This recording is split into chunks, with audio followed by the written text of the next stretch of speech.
திங்கக்கிழமை வந்துருச்சுன்னா அப்படின்னா நமக்கு வந்து ஒரு போருக்கு பெறப்படுற மாதிரியான எண்ணத்தோட நம்ம வந்து உற்சாகமாக இருக்கணும்னு நம்ம சொல்லிக்கிட்டே இருக்கிறேன்.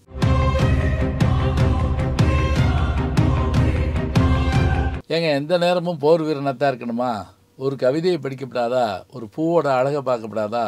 இதுலெல்லாம் உற்சாகம் கிடைக்காதா அப்படின்னு நான் அப்படி சொல்லலை. அதை ரசிக்கலாம். எப்படி இருந்தாலும் நாம் உற்சாகமாக இருக்கணும். வேகம், விரைவு இதாக சொல்லிக்கிட்டே இருக்கமே. பொறுமையாக இருந்தாலும் பெருமை இருக்கா? இது ஒரு கேள்வி.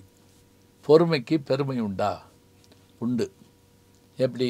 14 ஆண்டு காலம் ராமன் காற்றுக்கு சென்றார் என்றால், மனைவியோடும் தம்பியோடும் சென்றார் என்றால், தந்தையின் வார்த்தை தாயின் வார்த்தைக்காக அவர் எதையும் மீறவில்லை. அப்படியே பாரதத்துக்கு வாங்க.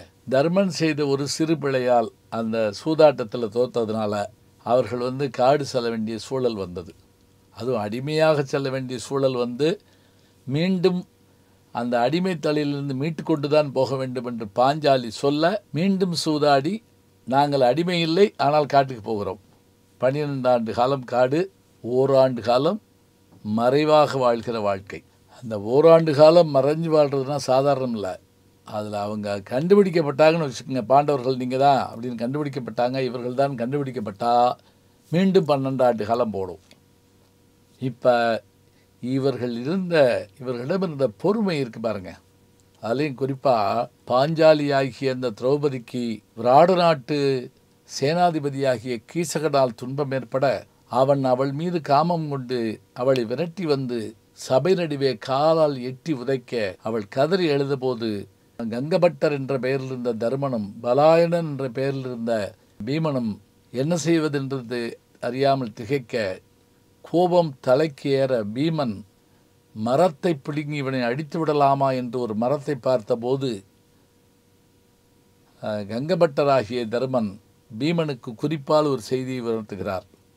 பலாயனா, பச்சை மரம் விறகுக்காகாது என்று சொல்லுகிறார். பச்சை மரம் விறகுக்காகாது என்றால் என்ன என்றால், இப்போது இந்த செயலை நீ செய்தால் நீ யார் என்று வெளிப்பட்டு விடுவாய். அதனால் பொறு, காலம் வரட்டும் என்கிறார்.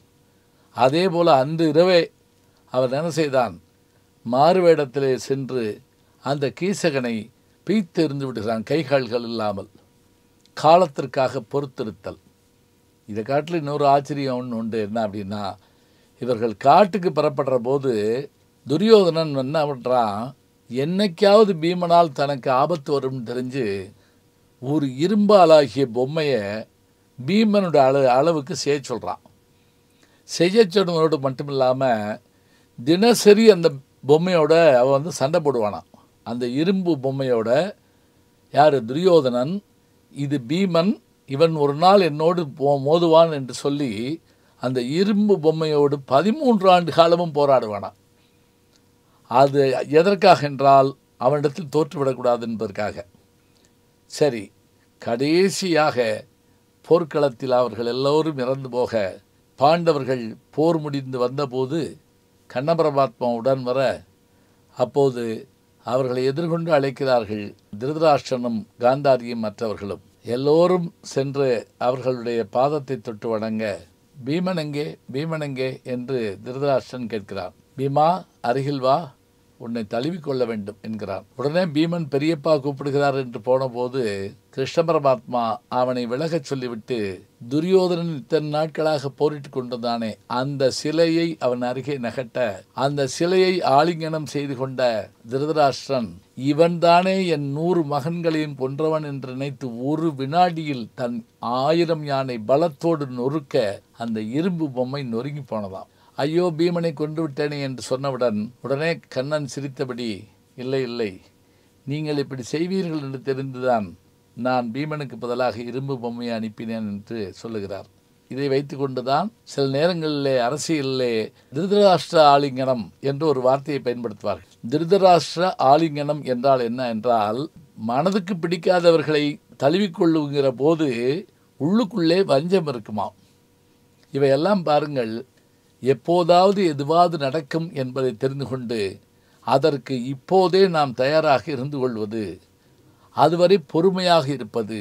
தமிழா, நீ பேசுவது தமிழா என்ற கவிதையை எழுதிய காசி ஆனந்தன் அவர்கள் தன்னுடைய மாத்திரை கதைகள் என்கின்ற பகுதியில் சொன்ன ஒரு செய்தியை இப்போ நான் என் நண்பர் திருவாதூர் அரசு பள்ளியினுடைய துணை தலைமை ஆசிரியர் விஜயகுமார்கிட்ட கேட்டபோது அவர் அழகாக எடுத்து சொன்னார்.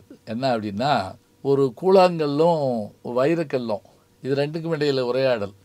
அந்த கூழாங்கல் சொல்லிச்சான், நான் ரோட்டில் கிடக்கிறேன் இவ்வளோ நாளாக யாருமே என்னை பார்க்கறதில்ல. அப்போ அந்த வைரக்கல் தான் அது பாருங்கள் என்ன மதிப்பு அப்படின்னு. அதுக்கு என்ன பதில் என்றால், அது எப்போதும் தன்னை வெளிப்படுத்திக் கொள்வதில்லை. நேரம் வருகிற போது அதனுடைய விற்பனையில் அதனுடைய பெருமையை அறிந்தவர்கள் விலை கொடுத்து வாங்குகிறார்கள் என்றால் அது செய்த செயல்தான் என்ன என்றால், அது பூமிக்கடியிலேயே இருந்தது, தேவையான போது அது வெளிவந்தது, நிறைவாகும் வரை மறைவாக இரு, ஜெயித்து காட்டலாம்.